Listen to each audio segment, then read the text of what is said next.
ओम नमः शिवाय। अस्थिरता केवल अविश्वास থেকে আসে। দৃঢ়তার জন্য বিশ্বাসের প্রয়োজন অনিবার্য।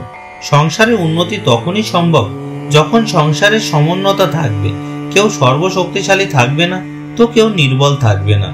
কেউ যদি ভাবে তার দুঃখের কারণ অন্য কেউ, তাহলে সে কখনোই সুখী হতে পারবে না। কারণ অন্যকে পরিবর্তন করার ক্ষমতা তার হাতে নেই। সে তো কেবল নিজেকেই পরিবর্তন করতে পারে। যে কষ্ট, যে আঘাত সে পাচ্ছে, সবগুলো ব্যক্তির নিজের কর্মফল। যেদিন থেকে সে তার নির্ণয় দেওয়া পরিবর্তন করে ফেলবে, সেদিন থেকে তার জীবন পরিবর্তন আসতে শুরু করবে।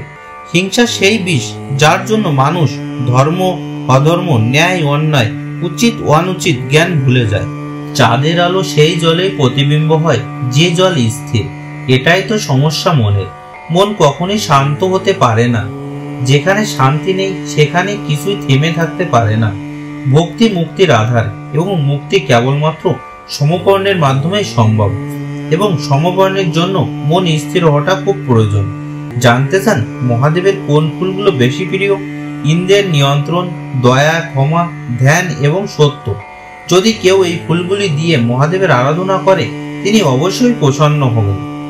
ভক্তির বিশাল আয়োজনের প্রয়োজন, কিন্তু সরলতার অবশ্যই প্রয়োজন। বন্ধুরা, ভিডিওটি ভালো লাগলে একটি লাইক করবেন এবং চ্যানেলটি সাবস্ক্রাইব করে আমাদের পাশে থাকবেন। ধন্যবাদ।